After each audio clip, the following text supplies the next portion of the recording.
microphone's working? Testing, testing.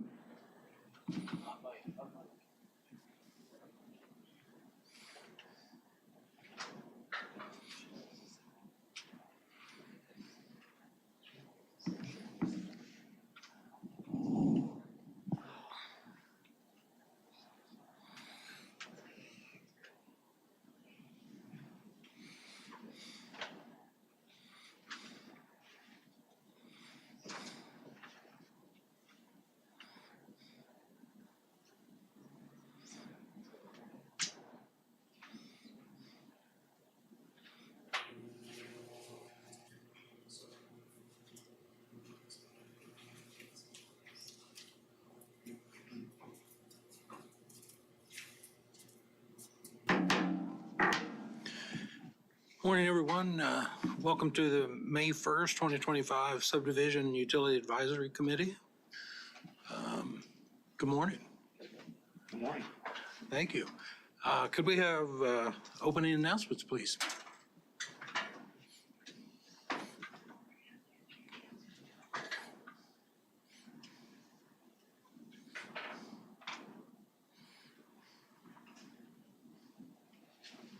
Usually you see a little bit of a mouse movement there.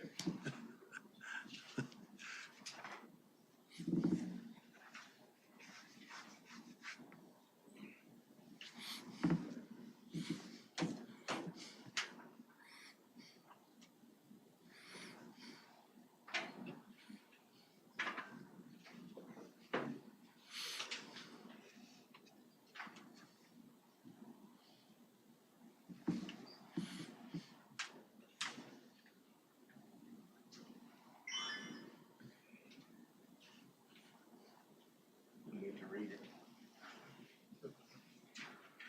Old school. I think we'll do this the old-fashioned way if everyone's okay with that. So before we begin the agenda, the Wichita-Sedgwick County Metropolitan Area Planning Commission would like to take this opportunity to welcome everyone to this public hearing. Copies of the agenda for today's meeting, the public hearing procedure, and Planning Department staff reports on all agenda items are available on the counter in the lobby. The Planning Commission's bylaws limit the applicant of a subdivision application and his or her representatives to a total of 10 minutes of speaking time at the start of the hearing on that item, plus up to 2 minutes at the conclusion of that hearing. All other persons wishing to speak on agenda items are limited to 3 minutes per person. However, if they feel that it is needed and justified, the Commission may extend these times by a majority vote.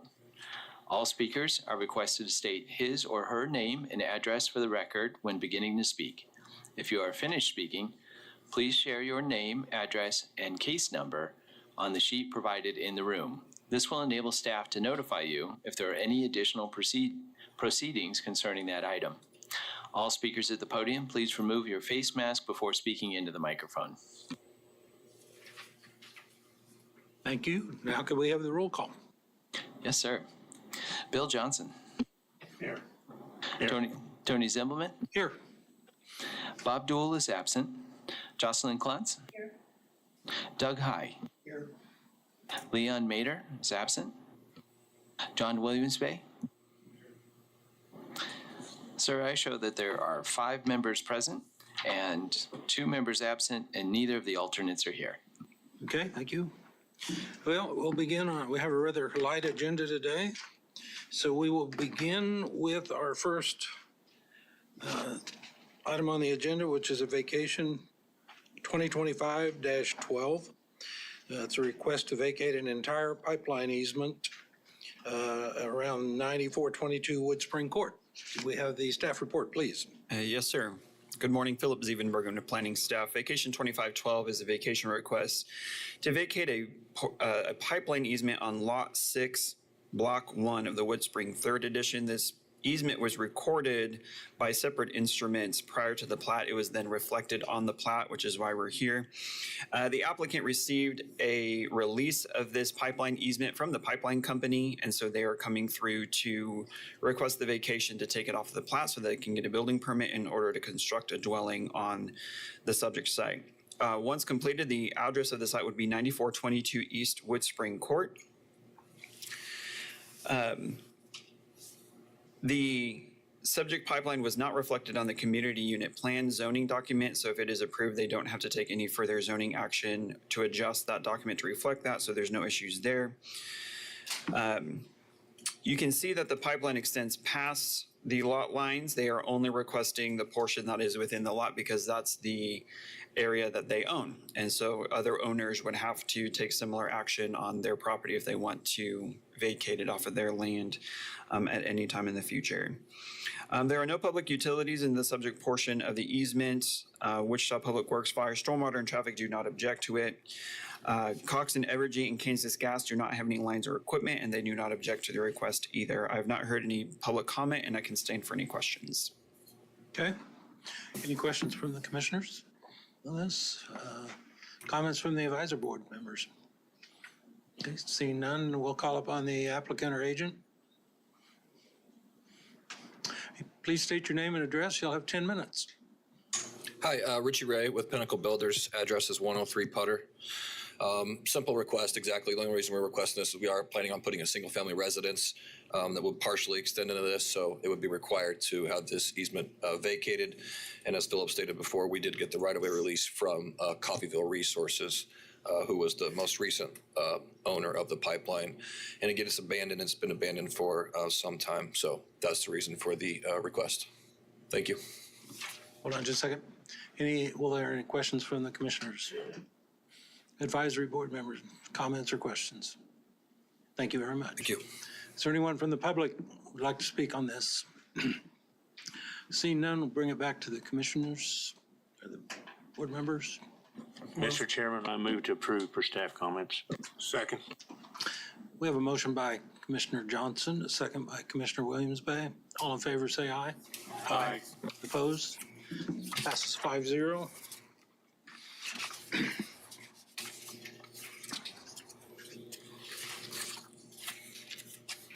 Our second case today will be vacation 2025-13. Vacation request of a platted drainage easement around 600 North Greenwich Road. Can we have the staff report, please? Yes, sir. Again, Philip Zievenbergen for the record. The applicant is requesting to vacate the drainage easement as platted on Lot 14, Block 5 of the Balthrop Edition. As you mentioned, the property is located about 600 North Greenwich Road. This is on the east side of Greenwich, north of East Central Avenue. The property is developed as a church, and they have a concurrent zoning application to rezone a portion of the southwest part of the property from SF5 to general commercial in order to make site improvements. And part of the site improvements would conflict with the existing drainage ponds that are there. If you want to go to the aerial, we'll see that.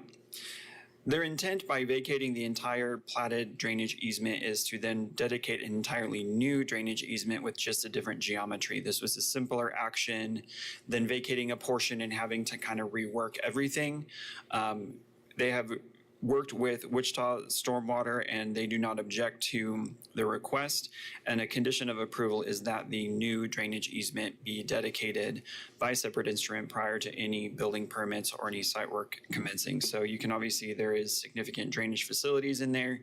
And so something will have to be put in place, but they are looking to do some construction in this corner of this site, and they're just looking to reshape the geometry of the drainage facilities on the site. And again, it was just cleaner to vacate all and come back with new. And so, again, Wichita Stormwater does not object, provided that they provide a new drainage easement by separate instrument. Fire, Public Works do not object. Neither Evergy nor Cox had any objection to the request. They do not have any lines or equipment in the drainage area either. I have not heard from any public on this, and I can stand for any questions. I have a question. If we approve this, then they're approved to go ahead and start their construction, but can they start until they get the other? The way this works is this does not go to city council for final action until the new easement has been either sent to us to go and be recorded with a vacation order, or they can record the new easement. With the new easement will have to be approved by Stormwater. They can either then record the easement on their own and give me recorded copy to say that it's been recorded, and then I send it on to city council for final approval. Or they can provide us with a stormwater approved easement to go with the vacation order, and the city will record it after city council approves it. So you're not vacating one before the other's in place. It's essentially will be switched at the same time. Okay, other questions from commission members? Comments from the advisory board? Vicky with Evergy, 4025 North Tobin. No additional comments. Okay, thank you. We will call on the applicant or agent, and you'll have 10 minutes. Please state your name and address. Good morning, Jason Gish, MKEC Engineering, on behalf of the applicant. Staff is gracious in working with us, and we've, I think, got a plan to move forward, and we will be back to work with Mr. Hickle on the final definition of what that change would be for that drainage easement. So if there's any questions I can answer beyond that, I'd be glad to try. Questions from commission members? Comments from the advisory board? Okay, thank you. Thank you. Anyone from the public want to speak on this item? Okay, I'll bring it back to the commissioners. I'll make a motion that we approve this per the staff comments. Second. Thank you. Motion by Commissioner Zimbelman, second by Commissioner Klontz. All in favor, say aye. Aye. Opposed? Passes 5-0.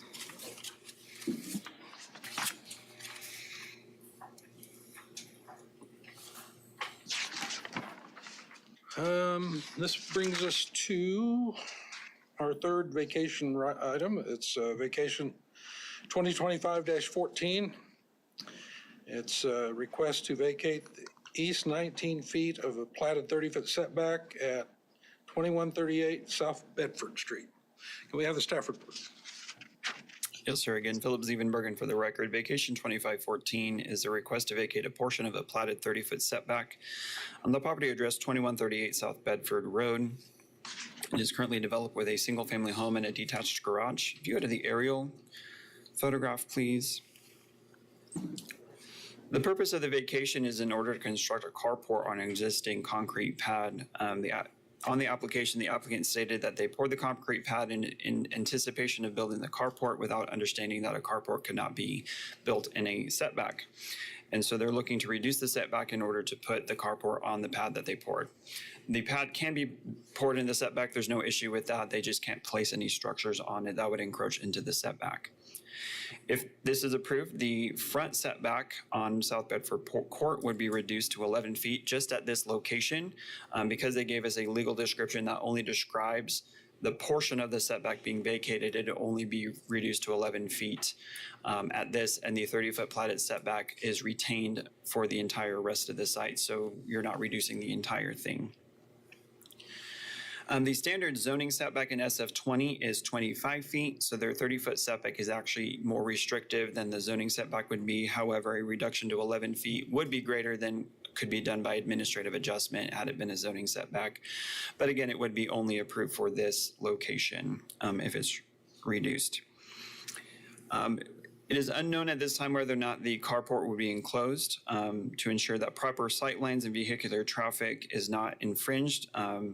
There's a condition of approval that the carport be unenclosed so that no side panels are put on it to avoid any sightline issues. This, if the carport is constructed here, or before it is, it would technically be in front of the front plane of the main dwelling, the primary structure on it. So if the vacation is approved, there would also need to be an administrative adjustment to allow a accessory structure in front of a primary structure, and that would also review the look of the carport to determine any side panels or whether or not they should be there. I've had one phone call about this. It was just from a neighbor just curious of what was going on. It didn't sound like they were necessarily in opposition. I think they saw the sign or got the notification letter and wondered what was going on. When I explained it, I didn't hear anything back from them. There are no public utilities in the vacation area. County Public Works and Fire do not object to the vacation. Cox does not object to the vacation. They do not have any lines or equipment in the area. It is outside Evergy territory. It is served by Butler County Rural Electric Co-op. staff reached out to the Butler County Rural Electric Co-op multiple times prior to today's meeting and did not hear anything back from them regarding any lines or utilities or issues with the setback vacation. With that, I can stand for any questions. Okay. Any questions from commissioners? Yes, Mr. Williams-Bay? Philip, is this the only carport that's in the setback along the street? You're talking about like up and down the block? Yes, I believe so. This, I don't recall seeing others when I was reviewing the site. Okay. Other questions? Comments from the advisory board members? Seeing none? And as a clarification, the carport is not there. It was essentially stopped after the pad was there. They are trying to do this in order to put it there, so it's not there right now. Okay, thank you. Is the applicant or agent available? You'll have 10 minutes. Please state your name and address. Okay, good morning. My name is Dan Docken, and I live at 426 Courtly here in Wichita. I am the agent for Greg Larmer. He's a friend of mine, and he last summer got a promotion and got a company truck and that, and so he was wanting to put this carport up to protect his new truck. So he he put a deposit down on the carport, pre-manufactured carport, went ahead and poured the pad. And I think he said he spent like $5,500 or something, putting the pad in. And, so I'm a retired architect. So when I was talking to him about this, I said, well, let me see if I can see if there's a process. So came in and talked to Philip about it and started all of that. So basically the carport manufacturer's just sitting and waiting for approval to go ahead and put the carport on the pad. So basically that's it. Greg, the owner, had been talking to neighbors, and evidently he didn't talk to one, or he talked to him after you had called, but the neighbors he had talked to didn't have any problems with it. And I don't know if anybody's here that has a problem with it, but he has a limited number of neighbors, and this particular development is pretty spread out, lots of land around the houses and that. So, we don't think this will be that big of a problem in it. And it's actually, behind a tree line. So, he was thinking that's, a good protected place. And it's kind of the best place for him to pull in easily and park his truck. That's about it. I guess we're just hoping, he's hoping that he doesn't have to pick a new place and pour a new pad. Okay. Are you in agreement? It's roof only, no sides on this carpet? It has, he sent me the drawings. It has a 3-foot panel on the sides.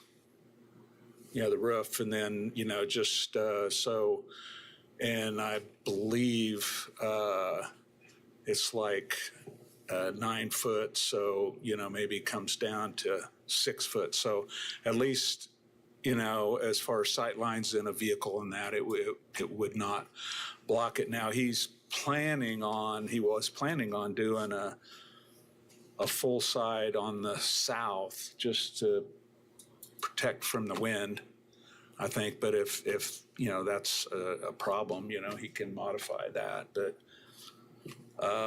like I say, he's got trees around there too that'll probably, even some cedar trees and that'll block the wind some. So if that's a stipulation, I'm sure he can live with that.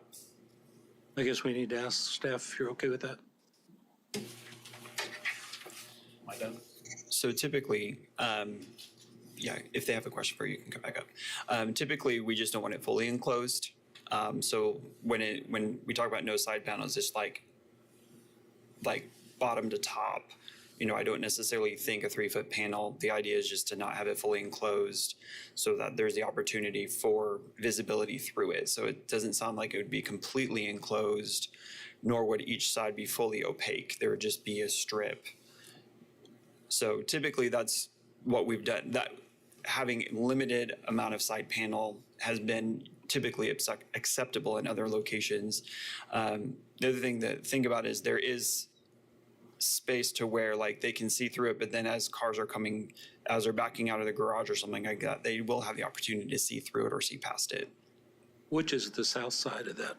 This is south here. So really the bigger concern would probably be this west side. As a car's coming through, you need to see through it this way. But again, there is space even after you get past the carport before you get to the street. That sight lines would probably not necessarily be a huge issue if there's a 3-foot panel, as long as it's not completely enclosed in on all 4 sides. So I guess I'm hearing you say you're okay with what they proposed, just From my perspective, I guess.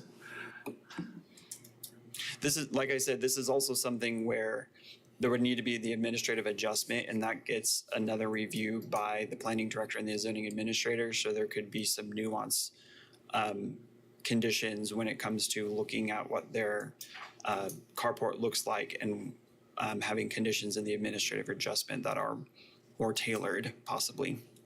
Okay. Any other questions for the applicant or agent?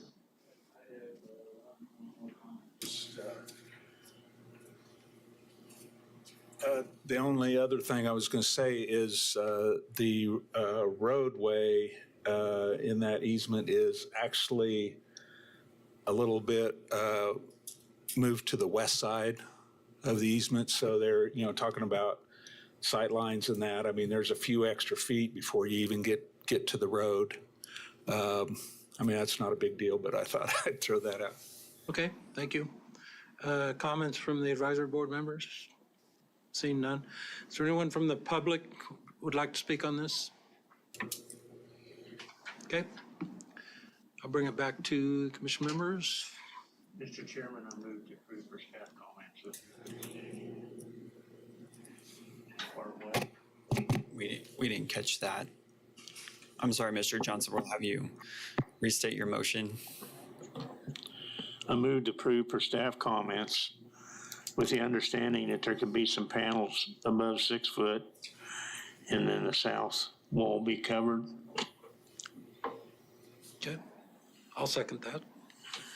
Any other comments or questions? Okay.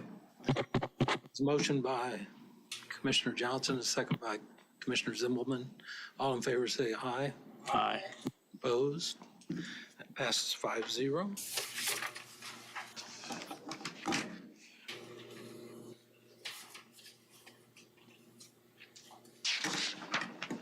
Our final case for the day will be Subdivision 2025-18. This is deferred, from the April 3rd meeting. This is a final portion of preliminary plat of Willow Springs Second Edition, within a half-mile east of North 87th Street West in the county. Can we have the staff report, please? Good morning, Greg Sharon, planning staff. This is the Willow Springs Second Edition. This is the final portion of an overall preliminary final plat. Next screen, please. This is the 8-lot residential subdivision located in the county. Next screen, please. Access located along West 73rd Street North, and access to lots 1 through 8 will be via the proposed right-of-way 73rd Court, and Lot 1 will be accessed via an access easement through Lot 2 from 73rd Court. There is one waiver, and that is from waiver from the requirement for stub streets to the south and east of this subdivision. Go through staff comments. Item A, MABCD soil works need to be completed before approval memo is issued. Item B, county stormwater management approves of the drainage plan. Item C, standard county fire comment regarding service drive code compliance. Item D, County Public Works requests complete access control along the entire west side of the plat. Item E, GIS approves as a street name. Item F, planning, no comment. Item G, county survey, no comment. Item H, Central County Electric Co-op requested additional easement. And item A, Evergy, the plat is not served by Evergy distribution and no transmission in the area. So with that, I would stand for questions. Okay. Questions from commission members? Seeing none. Comments from the advisory board members? Seeing none. Thank you. We have the applicant or agent come forward, please. Do 10 minutes and state your name and address, please. Good morning. My name is Thomas Joyce with Baughman Company, 315 South Ellis here in Wichita, agent for the applicant. We are in agreement with staff comments except for item D from Public Works regarding the access controls along the entire west side of the plat. We feel like it's a little bit unnecessary because it's between two privately owned parcels and not actually to any public right-of-way. We also question how that's going to be enforced if we do put access controls, as who would enforce that. But happy to answer any other questions with that. Daniel Schrant, Central County Public Works. So I think on this one we were discussing putting in the text that access would be via 73rd. It just wouldn't have access controls, correct, along the west side? Yeah, we can make a note in the platter's text that this is, access through 73rd Court only. Correct, yeah. And that's something that we discussed earlier with Thomas, was that I think the verbiage of access controls is just a little bit difficult because, that refers back to the governing body that has jurisdiction in that area, and we won't have right-of-way there, so it wouldn't really be in our jurisdiction. But we do want to make sure that this lot on the west side of this subdivision is accessing through the cul-de-sac rather than the reserve on the adjacent plat that we discussed a couple weeks ago, because that would take away a buildable lot on the adjacent plat. Okay. So you're in agreement? You're in agreement with that? Yes, we're happy to put a note in the platter's text, but as far as actually showing it on the face of the plat on the west side, we feel that is unnecessary. I'm in agreement, yes. Okay. Other questions? Okay. You, anyone from the public would like to speak on this? Seeing none, I guess we'll bring it back to the commission members. What's your pleasure? I'll make a motion to approve per staff comment, including the waiver. Did you included the waiver? I didn't hear that. Okay. And is Second. just clarification, like the amended conversation, because staff comment was that there would be they'd put access control on the plat, but more or less that is addressed in the platter's text. Correct. Okay, we have a motion by Commissioner Klontz and a second by Commissioner Williams-Bay. All in favor say aye. Aye. Opposed? Passes 5-0. That concludes the agenda item. The advisory members are free to stick around if you want. You can leave if you want, but we're going to discuss some paperwork that Scott has handed us here. So I'll leave that up to you. Thanks for coming, by the way. Okay, Scott, you got the floor. Okay. Yes, sir. Thank you. So a couple of meetings back, I think it was, there was a conversation about exploring the idea of a checklist for subdivision applications. And so what I wanted to do today is just provide that information to you about the current drafts, talk a little bit about the draft process that we have to review this, and then maybe talk about next steps. The intent today is just to introduce it to you and then to come back, hopefully maybe at a future meeting, maybe the next one or maybe one after that, and then get your comments and thoughts on it. So don't feel rushed or anything. We want to make sure you've got plenty of time and opportunity to ask all the questions that you want. The same thing goes for the advisory committee as well. So many of you members have been involved in this process, but it's been a little while, so want to make sure you get a chance to look at it again, provide any feedback. So, so the first thing I want to do is provide some recognition for Philip and for Greg and the folks in current plans, because they're the ones who have done the legwork of putting this together. And what I mean by that is there's a document on your table that says application for subdivision approval instructions, and it has a big draft stamp on it. So a lot of this language is fairly similar to what already exists. As you go through it, so 1 and 2, pretty much standard language, you get to page 3, and then there's a checklist for required application materials. Now these are things I think that are fairly standard that we've required for a while. Then you'll see on the next pages, and the page numbers are missing on those, but you'll see standard information that we request. And then you get to the next page, which talks about preliminary plat contents, and there's a whole host of items there. Then on the following page, you have final plat contents, and there's a whole lot more things right there. And then at the very end, you've got this little note about one-step plat contents, and it basically says you got to have everything that's on the prior 2 lists. So what this is essentially the checklist that reflects what's in the subdivision regulations, although it is not actually everything that's required in the subdivision regulations. These are the things that staff have gotten together and think probably make the most sense to require, because there are some things that are required in the subdivision regulations that hopefully would always be included, like a north arrow and a bunch of other kind of standard details. So that's the checklist. And I'm going to pause there because we've got 2 other documents I want to go through with you. I'm going to pause there and I'm going to look at staff and I'm going to ask, is there anything else that we need to highlight or cover? I'm just going to make a clarification that what we're trying to sift through is technically there in the subdivision regulations, there's a much more robust checklist of technically required items that we're hoping to kind of marry between the 2, find somewhere in the middle ground of, like, if we were to have to review every plat to ensure everything there was checked, like, we would have to essentially do a complete review before we'd ever technically accept an application.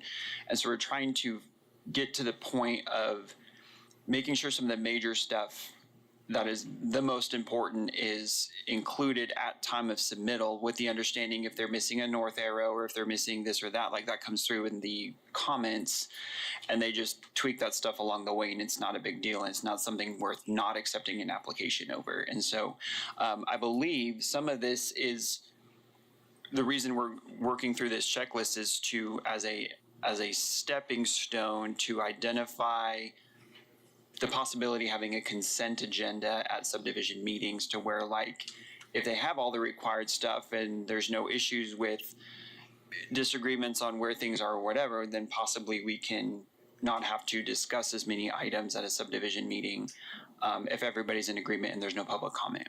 And so that's kind of the heart behind this, is not necessarily going to the level of, like, we need everything that's in the subdivision regulations, otherwise we're not going to accept an application, but also bringing the standard up a bit, where the easiest thing to pick on our drainage plans, technically those should be submitted, but things of that level, making sure high priority stuff, very important things are completed and submitted. That way we can possibly streamline the meeting process if everything comes together and everybody's in agreement. I have a question for Philip then. There's been some talk about eventually, when we get around to updating the subdivision regulations to a more current era, if that happens, will that affect items on your checklist? Possibly, depending on what comes through. If required items are no longer required. If items that are required now are changed through an update process, we just have to update the checklist accordingly. And I think that would be part of the review of the subdivision regulation update that we are working through. Okay, so it's not going to have a giant effect on it. It shouldn't. If a checklist is approved and we move forward with something and that checklist has to change accordingly because of a change in the subdivision regulation, I think that would just happen organically as that next change comes down the pike. Okay, thanks. Any other questions? I have one. The preliminary plat, final plat, where does a one-step plat fit in? It's essentially a marriage of the two. So the difference between a preliminary plat and final plat is there's sometimes subdivisions are submitted as a preliminary plat. It's understood that it's not final. There might need to be some significant changes to it. And the subdivision considers a preliminary plat, but it doesn't go to planning commission. Once the subdivision takes action on it, it goes back to the agent and it's on them to make the necessary changes or whatever, and then they'll submit a final plat to planning staff and we'll put that back on a subdivision agenda, and then the final plat is what moves forward. A one-step final plat is the idea that sometimes certain plats are simple enough that they don't have to do a preliminary and final stage. They can essentially knock it out in one fell swoop. And that's the idea with a one-step final plat is if you can get all of your ducks in a row in one shot, that comes to subdivision, it goes to planning commission, and you just get rid of the preliminary and final stage. It's a more streamlined version. As you can see, it must require all of the things. It's a much more detailed plat. But that's the purpose is, you know, a good example of one-step final plats are single lot county subdivisions where they had to plat to build a commercial building or something like that. It's a one lot, there's not a lot of detail to it. No reason on doing a multi-step process. So basically, they would check off both preliminary and final.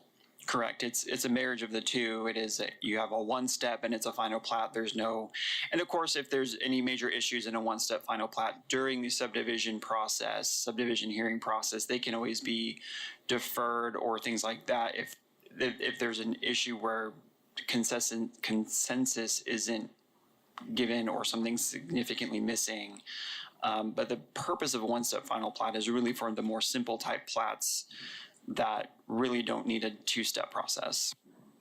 I like your 80-20, just get the 80%, including legal, regulatory, and the must-haves, and then the importance, and then leave the rest to process improvement. Other questions? I want to add that I think most of us know this, but part of the purpose of this exercise is to make the agents and the developers understand what it takes to get one of these through the first time. Because I think we've gotten to the point where they'll say, well, we'll just turn it in and then we'll handle it later. We don't want to do that anymore. If we can get rid of it in one shot, that's fantastic. So go ahead, Scott. Sure. So that's the checklist. Again, don't need final comments today. We're just seeing this as I see this really as starting the process and starting that conversation. The second document is you'll see Article 5, Content of Plans and Plats. And this one is actually from the subdivision regulations. This is the sub-D regs, and this is the list of things that are required. I only provided this to the commissioners because I figure staff would have copies of the subdivision regs they could refer to. So I just give this to you not to go through it right now, but just so that you've got it as a reference to say, oh, what is actually required? And here it is. Then the third document that I've got for you is a flow diagram, and it's this blue and gray one, and it's just a very quick draft to have this conversation today about, well, what would the process look like to review this checklist before it gets implemented? And so we've got, that the MAPC Subdivision Committee initiates it, which we've already done, so I've highlighted that as gray.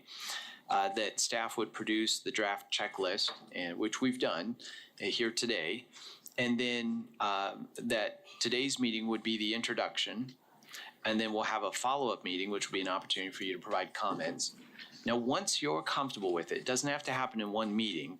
It can happen in a series, but at whatever point you're comfortable with the checklist to get public comments on it, then what I would propose is that we would take it out to stakeholders.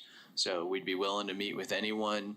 Well, we can always meet with anyone that's on the advisory committee, but especially WABA is, I know, a stakeholder that's come up before as being an important stakeholder. So we would take that to them, do a presentation or whatever format they'd like, get their comments, bring that back to you. So we would bring back any public comments or feedback that we get from on these checklists, bring them back to you so you've got the opportunity to consider those and make recommendations for any changes that you think need to be made. And then once we get it to a point where you're comfortable with it, then take it to the full MAPC and just have the full MAPC give it a thumbs up, at whatever stage they're ready to do that. So that's the overview of a proposed process. I'm just curious to know what your thoughts are. Scott, is this provided electronically, this draft? Yeah, sure. I can email that out to you. Yeah. Okay. Is that it? Thank you guys for putting this together for us. I would encourage everybody in the next couple of weeks to go through this, read it. I think it'd probably do us all good to understand exactly what we're trying to do here. But, and then in a couple of weeks, we'll open it up for questions at the end of the meeting. And again, if anybody wants to bring anything forward. Yeah.